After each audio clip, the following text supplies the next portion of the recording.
I have learned to be grateful for our beautiful earth. It is important to realize that our time on this planet is limited. Whether we want to admit it or not, every day we go through battles. They sometimes make us feel helpless, and sometimes we feel a sense of permanence and isolation.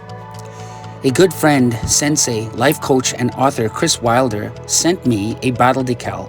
The battle decal is a martial artist standing in the most stable stance, ready for what may come. The chaos all around them, not in them.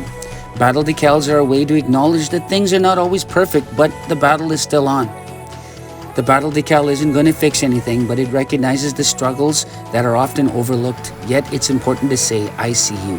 Thank you, Sensei Wilder. If you want one, email Kris Wilder at kriswilder.com. Let's unite our tribe. This is Karate Unity.